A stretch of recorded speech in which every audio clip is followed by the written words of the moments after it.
গতকালকে এই মামলাটি রিট মামলাটি শুনানির জন্য দিন ধার্য ছিল এবং আদেশের জন্য ছিল এবং গতকালকে যখন মহামান্য আদালত তাদের আসন গ্রহণ করেন এবং এই মামলাটি আদেশের জন্য উত্তোলন করা হয় তখন মহামান্য আদালত তাদের একটি অভিব্যক্তি ব্যক্ত করেছিলেন যে তারা সংক্ষিপ্ত সময়ের জন্য একটি রুল দিতে চান এবং সেই অন্তর্বর্তীকালীন সময়ের জন্য তারা একটি স্ট্যাটাসকো অর্থাৎ স্থিতাবস্থা আদেশ দিতে চান। এবং আপনারাও অনেকে গতকালকে আদালতে উপস্থিত ছিলেন, অনেক বিজ্ঞ আইনজীবীও ছিলেন, কিন্তু এরপরে যে একটা পরিস্থিতি তৈরি হয়েছিল সেটা আপনারা নিজেরাও প্রত্যক্ষ করেছেন।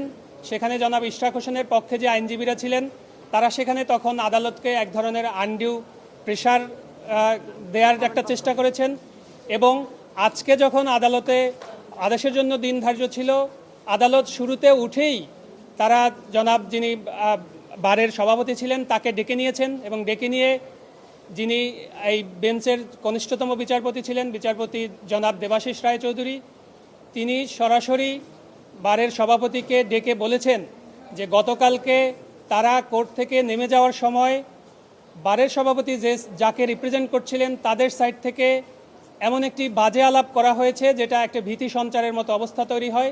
সেখানে স্পষ্ট করে বলা হয়েছে যে এই মামলায় যদি রুল দেয়া হয় তাহলে কোর্টে আর বসতে দিব না। কোর্ট আজকে আদেশ দেওয়ার শুরুতেই এই বিষয়ের অবতারণা করেছেন, যে বিষয়টি আপনারাও লক্ষ্য করেছেন। এরপরে কোর্ট আজকে ডিটেইল তাদের লিখিত অর্ডার সেটি পাস করেছেন এবং অর্ডার পাস করে শুধুমাত্র লুকাস স্ট্যান্ডি গ্রাউন্ডে এই আজকের রিটটি খারিজ করেছেন বলে কোর্ট অভিমত ব্যক্ত করেছেন।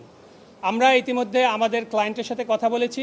আমাদের ক্লায়েন্টের ইনস্ট্রাকশন হচ্ছে আমরা উচ্চতর আদালতে যাব, মহামান্য আপিল বিভাগে আমরা আপিল ফাইল করব এবং আপিল ফাইল করা অবস্থায় যেহেতু এই বিষয়টি সাবজুডিস ম্যাটার থাকবে, এখানে স্থানীয় সরকার মন্ত্রণালয়ের শপথ পড়ানোর আইনগত কোনো সুযোগ থাকলো না। জি, আপনারা জানেন যে কোর্ট বলেছেন যে আজকেই তারা চেষ্টা করবেন যে এই যে আদেশটি সেই আদেশটি তারা সাইন করে দিতে।